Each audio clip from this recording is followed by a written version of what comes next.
Hey there guys, it's Brad from the Great British Bad Gamers and I'm here to show you about our somewhat latest project. This is part 3 of 2, so if you haven't watched the other one, part 3 of 2, but if you haven't watched the other one, go watch that one right now. Give you a little quick catch up on the lore behind what we're building and whatnot along those lines. So at the moment you can see I'm building what seems to be like a cave entrance, and this is actually the beginning of our Dwarven kingdom, which we haven't given a name yet. But I wanted to give it that kind of Minas Tirith kind of look, something a little bit different to the generic. However, later on you will find that we do go pretty generic, and it's something that I'm actually quite proud of, like the outcome. So this is our first proper Let's Build, and as you can see I'm just hollowing everything out. At this point I'm literally just trying to get the structure and how I want this area to look. I do eventually just make it look a little bit roughed up and a little bit more Dwarven. Even though the race isn't technically dwarves. So this is the outside, but we're about to go into the next section, which is actually the base of the tower. And as you can see, I've used yellow wool all along the side using the 4x4 grid with the two pieces in between to create what is essentially a circle.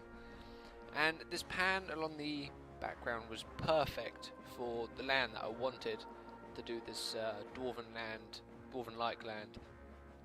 However, the human village is actually literally just over from where you can see right now. Due to world junction, you can't see it, but this is where we technically start building this whole race. We build up a race which isn't actually in existence anymore.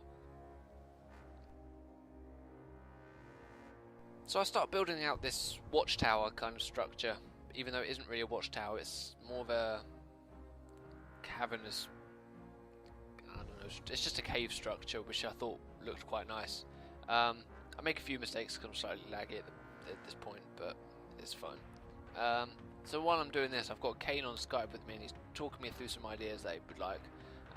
He's busy doing other stuff, but he does join us later in the future. And I'm messing around with this, trying to get some kind of good build, but I decide I'm a bit bored with it and leave it alone. But Kane comes online and we start working on the waterfall. From this point onwards we thought dwarves need water, even though they're not really going to like it. And we thought it'd probably be better if we did water away from the cave systems and a little bit further away from the main hub, like the heart of this race. So this is actually the inside of the first tower and the first cave. This was something pretty basically built. And it's quite simple, really. This is the second tower, and I spent a little bit more time on this, and Kane joined halfway through, which was something a little bit different. We decided that this one needed to be blown apart. The previous one was dug up. This one was brutally attacked. This one needs to be a little bit more mossy, broken, cracked, have holes in it, and genuinely look like it's been there for a long time.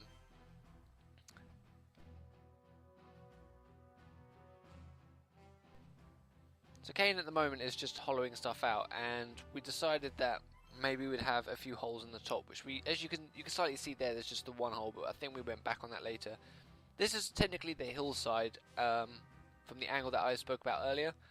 As you can see, there's like a viney hole in that tower, and we haven't really given the towers names, but we probably will in sometime in the future so we can reference them easier. So this is the waterworks, and it leads actually into the river and away from the dwarves as a whole. And as we turn round through the night, you will find the broken down entrance to a race which really couldn't put up against the humans. So this is the staircase from the second tower, the one which has got the blown out hole. And the plan with this one was to make it so as you go deeper it looks more like a mine. So there's smooth stone and there's dirt, but it's all broken up. And the staircase itself isn't actually fully constructed. I wanted it to be broken, I wanted it to look historic. It needed to look like it hadn't been there for a long time.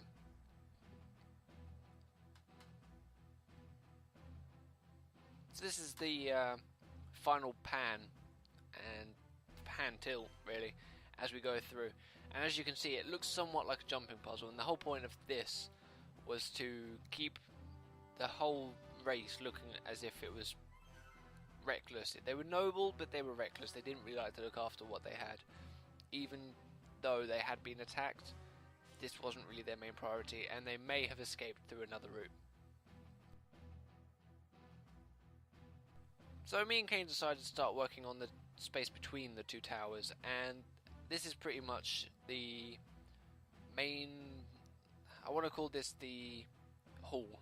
There's essentially a hall, and we didn't really know what we wanted this room to be up until Kane built this bridge, and he said, Brad, there's water in the way, we need to build a bridge. And I thought, perfect, the dwarves in quotations, inverted quotations, don't like water, they like to drink. It's stereotypical. The waterfall is a nice feature that we pretty much got from the water feature outside, and it just leaks in. As you walk through the hallways, you actually get drips of water landing in front of you, so it adds to that kind of mossy, wet, unkept atmosphere.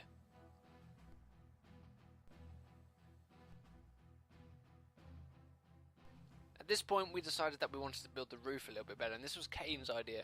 At first I was a little bit skeptical because I wanted the top to be just flat, but he convinced me that maybe going with a rugged look, as similar to everything else, but built into the mountain so the mud is still growing over it, and this is deteriorated. This isn't humans attacking, this is genuinely deterioration, which would have been kept fine and hidden if the Dwarven race had been there, but due to unseen circumstances they couldn't do it. So this is really the final shot. This is the main thing that we spent at least 3 hours on. A few notable changes is that we've replaced the torches with redstone torches. If you put the lighting on moody and make the smoothing a little bit better, everything looks pitch black, but it looks gloomy. You can't see the bottom of the water, and everything really does have this dark, gothic, medieval look. But it represents something completely different, and the race, which was once strong and noble, had been destroyed by the humans. Thank you guys for watching. We really appreciate all of your views, your likes, your subscriptions, all that kind of stuff. If you're watching the video relatively closely now, like you've watched it within the time span it's been uploaded, check out our other videos. We've got an opportunity for you to win Sanctum for Steam. I'm going on holiday for 2 weeks, so it'll be Kane on his own. He'll probably just be uploading Neverwinter and League of Legends and whatnot. Other than that, click the subscribe button, click like, comment below, ask us questions, do whatever. We'll play pretty much any game you guys ask us to, and I hope you enjoy it.